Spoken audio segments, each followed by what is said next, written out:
Buenas tardes, bienvenidos a una emisión más de nuestro programa Diálogo Libre. Estamos a pocas horas de que se realicen los comicios generales en medio de una crisis política, procesos que se llevan a cabo en contra del expresidente Otto Pérez Molina y también de la exvicepresidenta Roxana Baldetti, para conversar y analizar sobre cómo podría incidir esto el próximo 6 de septiembre. Tenemos en el foro a dos expertos, pero antes vamos a dejarlos con imágenes y audio para tener más contexto del tema que estaremos tratando esta tarde.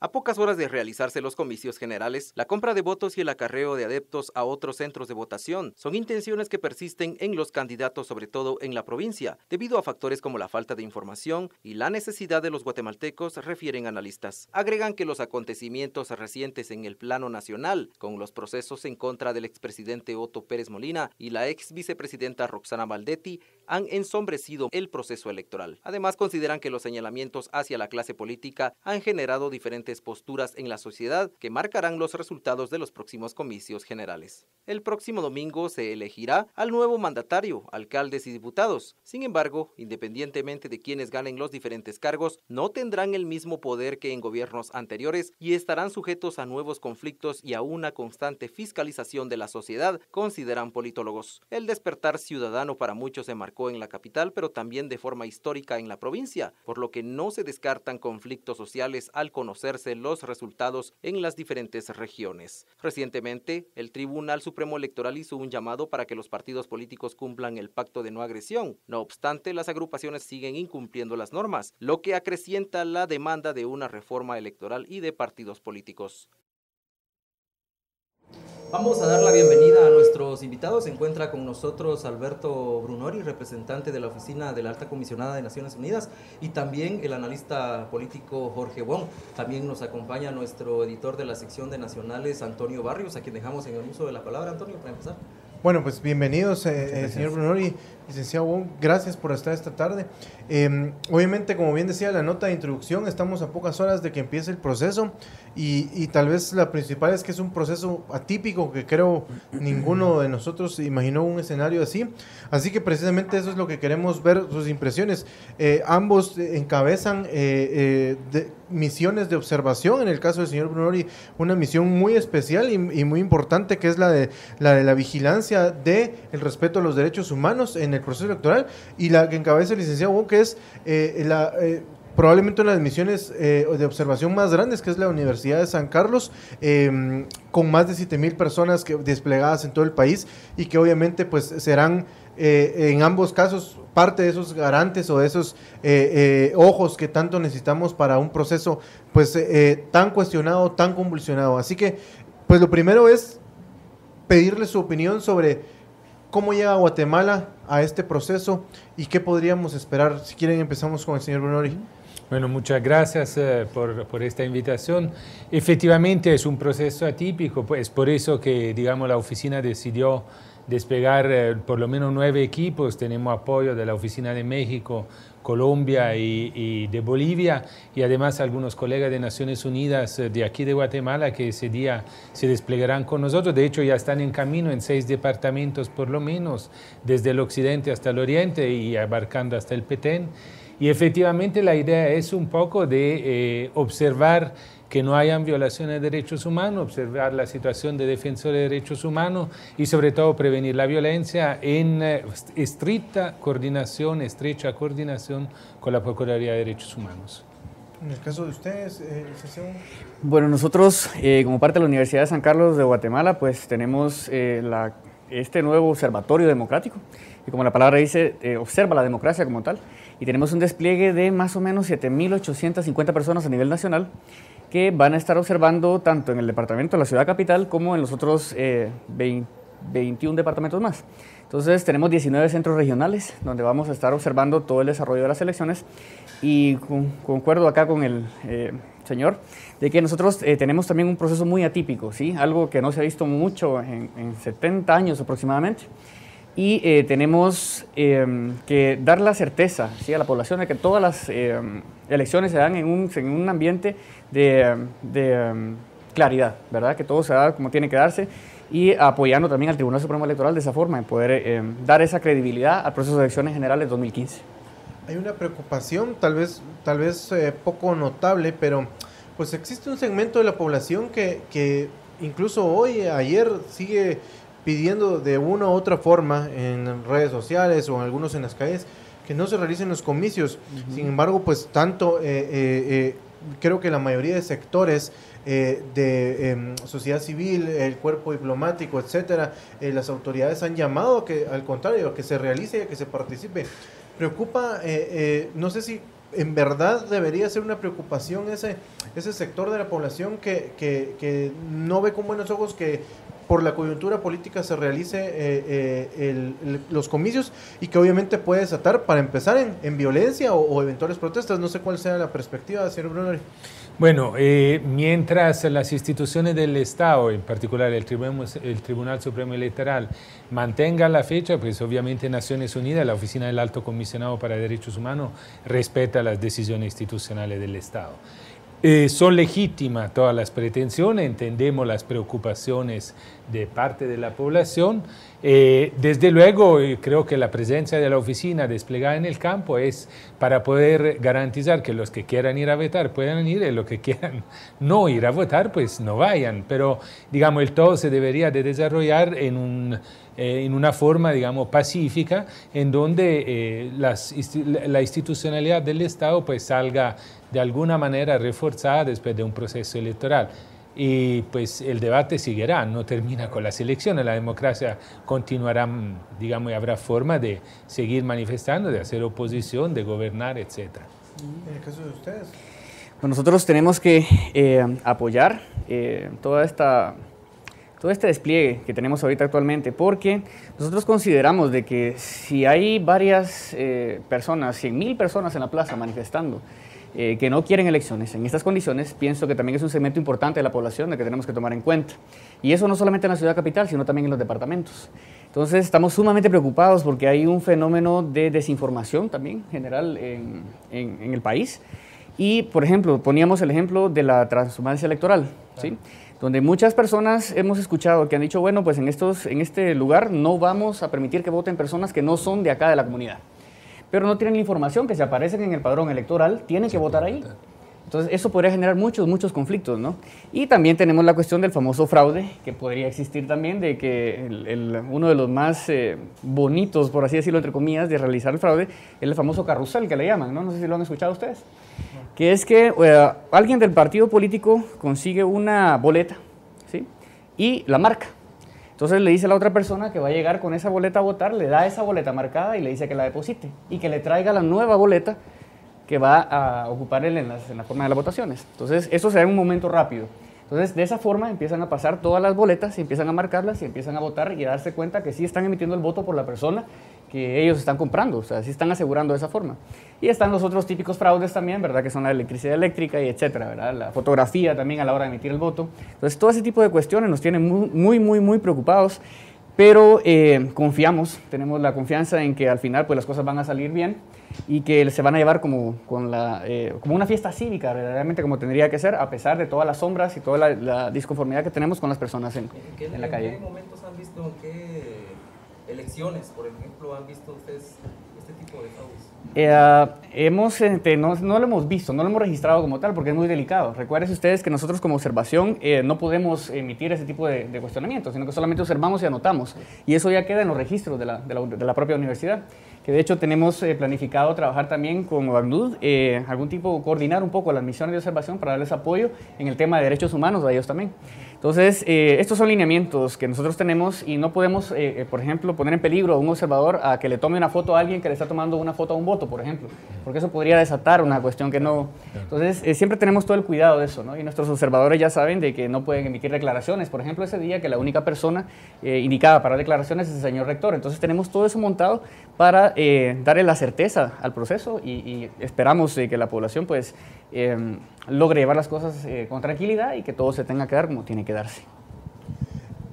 Ha habido, y usted lo mencionaba, licenciado, de hecho en los últimos días, circulación de mucha información, sobre todo a través de las redes sociales que hoy pues han explotado en el país en cuanto a hablar del proceso, de política, etcétera. Pero hemos visto incluso ayer llegaba a la redacción un supuesto volante que se repartió, por ponerles un ejemplo, en San Vicente de Pacaya, donde advertían que cualquier persona que vieran que no fuera de la localidad, y ni siquiera están diciendo que vote, sino que vean que no sea de la localidad, va a ser linchada y quemada, y ponen una foto grotesca de un linchamiento. Y por ejemplo también tenemos denuncias acá de comunidades como muy cercanas a la capital, como San José del Golfo, donde por ejemplo hablan de que ya han movilizado personas y que están amenazando, intimidando a los pobladores. Son ejemplos que nosotros tenemos registrados y que son denuncias. Mi pregunta va en este sentido: ¿qué tanta violencia podría registrarse y en qué sectores creen ustedes se debe poner mayor atención de parte de las autoridades para obviamente evitar ese tipo de conflictos entre la población, ya sea por los inconformes con las elecciones o en este caso por las manipulaciones de los partidos o los comités cívicos? Si quiere empezamos ahora con el licenciado. Mire, yo pienso que tenemos que tener nosotros especial atención. Hemos mapeado actualmente 275 municipios con riesgo de violencia, ¿sí? Y de esos 75 son los que tenemos específicamente con más atención, ¿sí?, a lo que pudiera suceder, porque han registrado conflictos en elecciones anteriores. Entonces tenemos que tener mucho con esto, porque aquí la pregunta principal es ¿quién gana, ¿sí?, con que hayan elecciones y quién gana con que no hayan elecciones? Entonces esa pregunta es elemental para entender esta situación del por qué el Tribunal Supremo Electoral ha decidido hacer las elecciones tal y como se ha marcado en las fechas que se ha marcado y no decidió mover ni un día más, ¿sí?, más que el 6 de septiembre y el 25 de octubre las fechas que estaban puestas como tal. Entonces, dentro de esas cuestiones tenemos que poner atención nosotros como misión de observación a esos municipios que van a tener mayor incidencia de conflictividad en esos días. Más que todo, lo indicamos por la cuestión de la desinformación, ¿verdad? La población no tiene información. Entonces, desde dónde me toca votar, ¿sí?, hasta el desconocimiento de cuál es el mecanismo para efectuar el voto. Y, por ejemplo, escuchamos en algunos de los departamentos de que se le dice a los partidos políticos, a las personas, a los votantes, donde vas a votar tenemos cámaras ocultas. Entonces van a grabar el momento en el que emitas tu voto y nosotros nos vamos a dar cuenta de ello. Entonces una persona que no tenga conocimiento pues tiene temor, ¿verdad? Entonces acude a las urnas bajo ese temor. Entonces esa cuestión tenemos mucho al pendiente de qué pueda suceder con ello, ¿verdad? Sí, no, de hecho, nosotros, por ejemplo, ahora estaremos en Huehuetenango, en el Quiché, en Alta Verapaz, en San Marcos y Quetzaltenango, el Petén, Izabal. Evidentemente, no necesariamente nos esperamos, y ojalá que no, nosotros estamos ahí para prevenir, no para reparar daños, pero sí, digamos, la idea un poco de estar presente, de a través de la presencia, digamos, bajar los tonos de la... Evidentemente, me sentiría decir, hay una misión de la OEA que está presente, son más de 70 observadores, hay organizaciones tan importantes y tan numerosas, está el Procurador de Derechos Humanos que también ha desplegado gente. Yo creo que va a haber una presencia bastante importante y eso seguramente es bueno para el proceso democrático. Si hubiese inconformidad, digamos, me recomendaría, por supuesto, denunciarla inmediatamente a las autoridades. Entiendo, y hoy a la noche, y entre hoy a la noche y mañana recibiremos información sobre el despliegue de la PNC. Por ejemplo, hoy me estaban diciendo que en Petén hay más de 300 policías ya desplegados adicionales a los que normalmente están. Veremos los demás departamentos y pues que al final la responsabilidad de la seguridad es del Estado. Claro. Estamos conversando con Alberto Brunori, representante de la Oficina de la Alta Comisionada de Naciones Unidas, y también con el observador electoral Jorge Wong. Tenemos que hacer una pausa, pero ya regresamos a nuestro programa.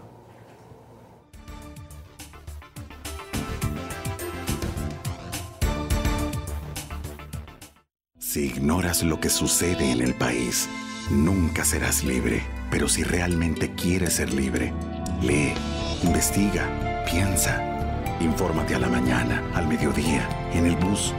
Y si no has empezado o sientes que no es para ti, entiende que ser libre no tiene edad ni condición social. Es por eso que Soy Prensa, soy libre. Prensa Libre, un periodismo que evoluciona.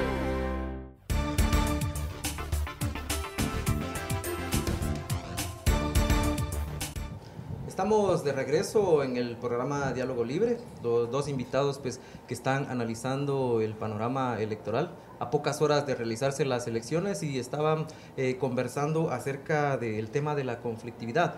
En este sentido, tomando en cuenta el repudio que hay hacia la clase política y algo que decía Antonio la vez pasada, que se registró un despertar ciudadano en la provincia, el detonante ahora no sería este como despertar, que la gente se está dando cuenta de cómo son utilizados por los partidos políticos. ¿Eso no influiría en más riesgo en comparación con las elecciones pasadas? Por ejemplo... No, yo creo que el despertar es fabuloso, una experiencia única para Guatemala. Ese esfuerzo de participación es sin precedente, o más bien algunos se le quieren referir a periodos anteriores históricos, pero desde luego yo lo veo como una oportunidad y no como un problema. Evidentemente ahora le toca al Estado dar respuesta. Yo creo que hay una demanda de reforma a las leyes electorales, hay reforma de la justicia, reforma del sistema público, en fin, de transparencia. Entonces vería yo más este proceso como una forma, un despertar de Guatemala. Nosotros así lo definimos, el despertar de Guatemala, un nuevo despertar. Entonces espero que no llegue a dar problemas. Si hay problemas, seguramente no dependería de este movimiento ciudadano que ha sido del todo pacífico, etcétera. Serían las mismas fuerzas de siempre que van a tratar de crear conflicto. No confundiría el movimiento ciudadano que hemos tenido hasta ahora con este posible elemento de conflicto. Y perdón, antes de darle la palabra, que es un buen punto el que dice el señor Brunori, porque sí hay mucha desinformación de que sería este movimiento de ciudadanos el que se estaría violentando las elecciones, cuando probablemente y seguramente no va a ser así, sino que la información que hay es que los mismos partidos podrían ser, o fuerzas oscuras que todos sabemos se mueven en este país, podrían ser los que provoquen para hacer ver mal al movimiento ciudadano, que es, y no sé si ustedes lo comparten, legítimo, sin un rostro visible, más que el del ciudadano que se hartó, ¿verdad? Y creo que eso sí hay que destacarlo para que todos lo tengamos claro, que no sería de esta parte de la población. Ahora sí le doy la palabra. Gracias. Yo creo que las 100,000 personas que manifestaron en la plaza van a estar expectantes, ¿sí?, ante la situación de las votaciones, para ver quién sale elegido o electa, en este caso como presidente. Entonces, definitivamente, esas cuestiones, la persona que el 14 de enero sea investida como nuevo presidente o presidenta de Guatemala, va a tener una forma de gobernar bastante limitada, porque va a ser muy observada y fiscalizada por toda la población. Entonces, estamos claros con ello. Entonces, es posible de que en este contexto de violencia podamos ver el caso de lo que pasó en México con el candidato Andrés Manuel López Obrador, ¿sí?, que cuando perdió las elecciones, pues montó toda una cuestión de descontento y desobediencia civil hacia el Tribunal Supremo Electoral Mexicano, en ese caso, para poder dar otra vez conteo a los votos que se emitieron en la votación. Entonces, eso yo podría decir de que la violencia, en este caso, no sería tanto de la gente de la plaza, porque si no ya hubiera estallado hace tiempo la violencia. Entonces sería más que todo los partidos políticos, que alguien que no esté contento con el resultado y pueda sacar esto a la calle. Entonces, las personas, independientemente, quede quien quede, me imagino que van a dar un periodo de gracia de 6, 8 meses, y si las cosas siguen en el mismo camino, otra vez vamos a salir a las calles, otra vez a exigir una Asamblea Nacional Constituyente y a empezar otra vez lo que empezamos desde abril del año pasado, de este año, perdón, en las calles, ¿verdad? Las demandas de toda la gente. Y bueno, la semana ha sido muy convulsionada, o sea, hace 48 horas era Otto Pérez Molina el presidente, y hoy está en una cárcel, en una prisión militar. ¿Qué tanto puede influir esa última semana? Y yo me remontaría un poco más incluso a las 2-3 semanas anteriores, cuando se da la captura de la ex vicepresidenta Valdetti, que también convulsiona el país, tanto pero claro, lo que ocurre ayer no tiene precedentes. Claro. ¿Qué tanto podría haber modificado eso, el ambiente o el clima electoral bajo la perspectiva de ustedes? Señor Ok, perfecto. Yo pienso que esta cuestión de la captura del presidente viene a ser como una válvula de presión, que deje escapar un poco de presión sobre el sistema, ¿sí? Porque las personas ahorita ya están un poco más tranquilas de que por su manifestación lograron votar al presidente, ¿sí? En mi opinión, yo pienso que la caída de la ex vicepresidenta, fue una cuestión, un arreglo político, ¿sí? Para tranquilizar a la gente. Pero la caída del presidente en la plaza, a las 100.000 personas, fue impresionante verdaderamente. Yo creo que en este caso sí el pueblo de Guatemala puede congratularse de haber traído abajo al presidente por la cuestión del caso de la línea y todo lo que se le acusa. Entonces es posible que podamos nosotros entender todo este contexto y tener una idea mejor de cómo poder fiscalizar las cosas, ¿no? De la gente en la calle. Esa sería más o menos la visión. No sé si... Sí, yo, digamos, veo dos cosas. Una es la parte de la justicia, del debido proceso, y eso tiene que seguir. Y bueno, y las instituciones del Estado, del sistema de justicia están a prueba y veremos cómo avanzan. Por otro lado, existe, obviamente no se puede cambiar un país solo por vía de la justicia, existe todo un tema de iniciativa política, de debate político, etc. Y eso se esperaría que pueda haber en el próximo periodo.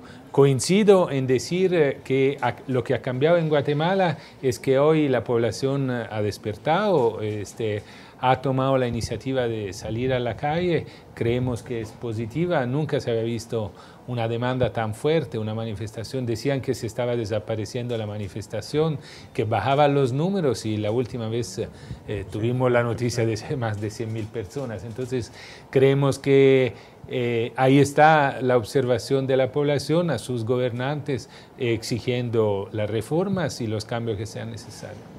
Y solo bajo la perspectiva de la comunidad internacional, obviamente preocupa a veces mucho que se mantengan los debidos procesos y la institucionalidad del país. ¿Cómo vieron esta última semana? Entiendo por lo que han expresado, de hecho el mismo secretario general de Naciones Unidas emite un comunicado ayer donde habla al respecto, pero pues sería interesante ver cómo vieron ustedes este proceso desde la ONU de transición de presidente por las razones que hayan sido y las personas que hayan sido, pero pues con un respeto institucional. Sí, bueno, yo creo que las instituciones, el Ministerio Público está haciendo su trabajo, tendrá que demostrar o no lo que sostienen los tribunales. Me parece que el sistema de justicia está respondiendo bien a esta crisis, está haciendo lo que se tiene que hacer y hay unas decisiones importantes, si se ligan o no a proceso, etcétera, pero yo creo que eso va avanzando. Y la idea, digamos, del comunicado del secretario general es apoyar en toda manera, Naciones Unidas, apoyar en toda manera posible el proceso de transformación que Guatemala necesita. Lo hemos recomendado muchas veces, hay recomendaciones del Alto Comisionado en varias materias, es hora de pasar a la acción. Tenemos que hacer una pausa, pero ya regresamos al programa.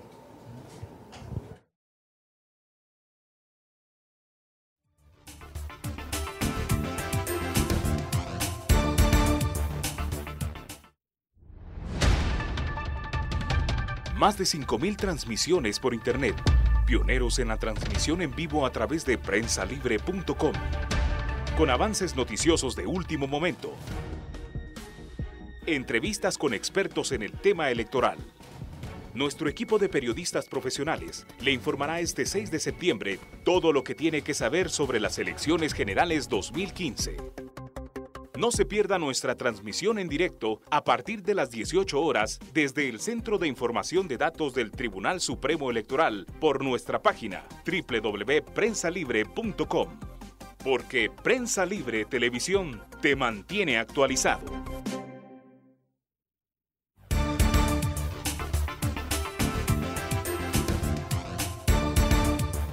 Estamos de regreso, estamos conversando con Alberto Brunori, representante de Naciones Unidas, con el analista, el observador electoral Jorge Wong y también con Antonio Barrios de la Mesa Central. Solo que quería hacer una pregunta, creo que saliéndose un poco del tema electoral, pero siempre en base a lo que está ocurriendo con la crisis política. ¿Cuál será la relación, por ejemplo, se lo pregunto a usted, de la comunidad internacional con el próximo gobierno? Por ejemplo, en el tema de ayuda, esto podría influir un poco, tomando en cuenta que son casos de corrupción, ¿verdad?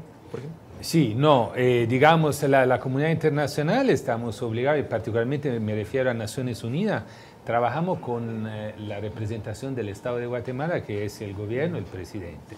Ahora tenemos una fase de, llamémosla, de transición para llegar al 14 de enero. Conocemos al presidente actual y hemos trabajado con él desde cuando estaba en la Corte de Constitucionalidad. Naciones Unidas seguirá trabajando, digamos, con las autoridades legítimamente electa. Obviamente el tema de la Oficina del Alto Comisionado será también de auditar la aplicación de los estándares internacionales de derechos humanos, asegurar que el Estado cumpla con todos los tratados que ha ratificado voluntariamente y ver que se apliquen los tratados de derechos humanos, eso desde luego. Pero, digamos, obviamente seguimos con el tema de la cooperación, de la asistencia técnica al Estado, el fortalecimiento, o sea que, digamos, esperaremos los resultados electorales para ver con quién estaremos trabajando. Okay. Yo quisiera hacer un poco de énfasis sobre la cuestión de la violencia electoral, porque Guatemala está poniendo el ejemplo mundialmente, o sea, todo el mundo. Ustedes leen periódicos internacionales en cualquier idioma y están hablando de Guatemala, de cómo es posible que un país tan violento tenga manifestaciones ciudadanas tan ejemplares, ¿sí? Entonces, yo pienso que aquí quienes están verdaderamente en peligro son los partidos políticos, ¿sí?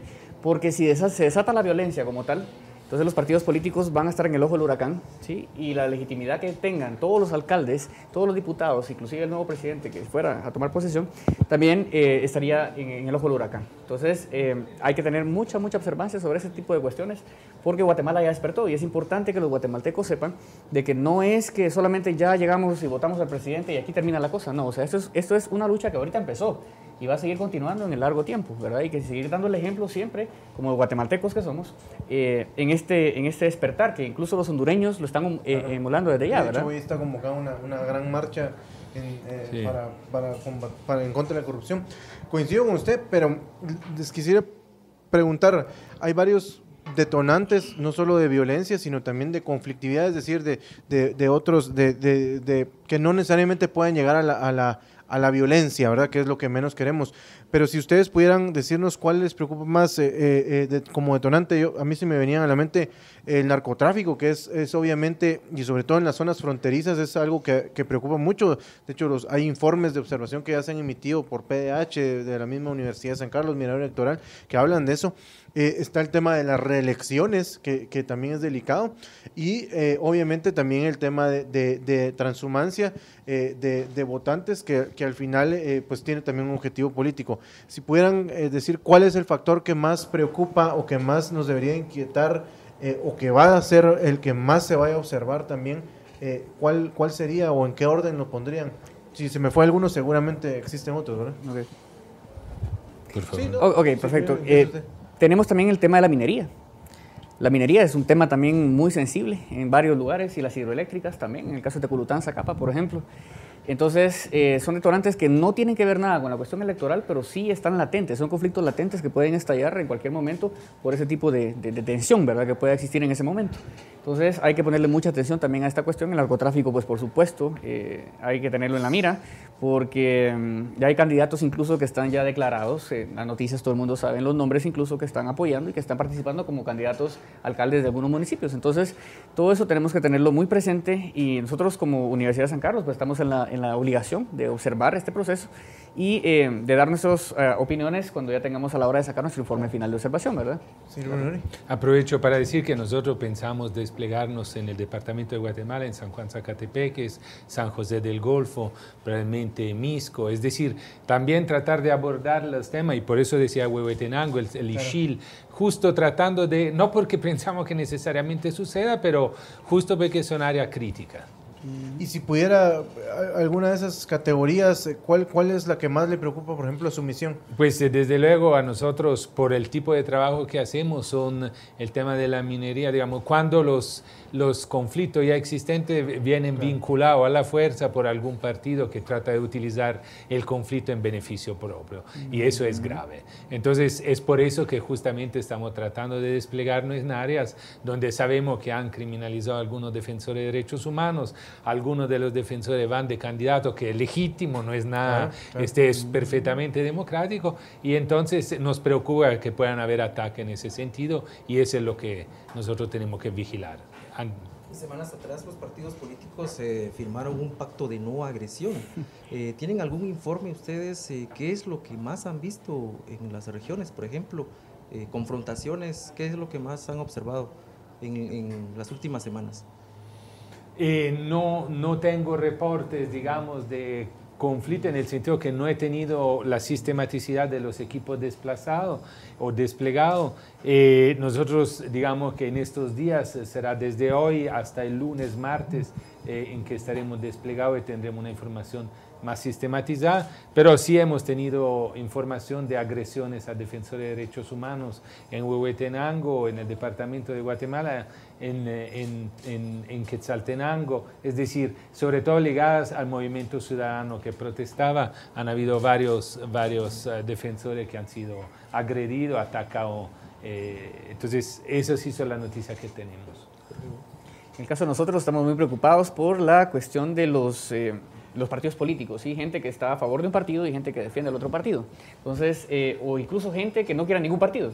Entonces, este tipo de confrontaciones se está dando bastante y ya tenemos bastantes noticias y videos donde se han dado confrontaciones entre dos grupos partidarios por alguna candidatura o por apoyar a algún candidato. Entonces, tenemos muchos conatos de ese tipo de violencia y esperamos, la verdad, de que el día de las elecciones pues, se mantenga la cordura y que todo salga como tenga que salir de una forma democrática y más pacífica. Para seguir dando el ejemplo, como guatemaltecos que somos, que estamos brillando verdaderamente en el mundo y entonces eso vale mucho la pena, ¿verdad? Yo quisiera pedirles que, y esa no es pregunta, sino que más, ¿qué llamado hace cada una de ustedes y obviamente de sus, como representantes de sus misiones para los guatemaltecos este 6 de septiembre? Señor Brunori. Sí, que las guatemaltecas y guatemaltecos decidan o no de ir a votar, decidan por quién votar, es una decisión legítima. La democracia no termina con el voto. Yo creo que ha iniciado un proceso que desde mi punto de vista muy personal no puede retroceder. Es un proceso que solo puede ir para adelante porque el Estado de Guatemala necesita de alguna manera fortalecerse, hasta algunos dicen refundarse, y digamos, me parece que la institucionalidad democrática tiene que salir fortalecida de este proceso. Hay demanda a la cual creemos que ha llegado el momento de dar respuesta. Ya llevamos desde los acuerdos de paz una serie de temas estructurales a los cuales no se ha dado respuesta, pues ahora hay una ciudadanía que reclama con mucha más fuerza y por ende es necesario dar respuestas. Bueno, pues en nuestro caso queremos solicitar a la población de que sigamos haciendo las cosas bien como se han hecho hasta el momento. Confiamos mucho en el pueblo guatemalteco. Sabemos que la mayoría de personas pues, son completamente afines a mantener un proceso en paz, donde se puedan dar todas las condiciones para lograr llegar al 14 de enero, sin mayores problemas. Y pues igual, la lucha continúa, ¿verdad? Como Universidad de San Carlos, como pueblo de Guatemala, seguiremos estando en las calles, viendo de que todos los procesos se tengan que dar con la mayor legitimidad posible y la mayor legalidad posible también dentro del sistema democrático guatemalteco que es el que tenemos, porque no estamos teniendo problemas con la democracia, estamos teniendo problemas con la corrupción. Entonces hay que enfocar eso bien, entonces hay que tener bien en claro eso. Y pues exhortar a la población civil de que vaya a las urnas a votar, o que si no quieren hacerlo, pues también que tengan su respeto, su derecho de decisión, de quedarse en casa, pero mantener siempre la cordura y dejar que la otra persona pues haga lo que tenga que hacer, porque está en todo su derecho de hacerlo, ¿no? Dentro de los límites pacíficos de la convivencia. Entonces, eso sería la cuestión que nosotros tenemos que decirle a la población, ¿verdad? Que sigamos adelante y que estemos vigilantes para ver qué es lo que va a pasar después del 14 de enero, ¿verdad? Perfecto. Bueno, hemos llegado al final de nuestro programa. Agradecemos a nuestros invitados, también a Antonio Barrios. Siempre les recuerdo que el programa Diálogo Libre se transmite los miércoles y los viernes a partir de las 3:30 de la tarde y lo insto a que no se despegue de prensalibre.com, donde lo mantenemos bien informado. Pase feliz tarde.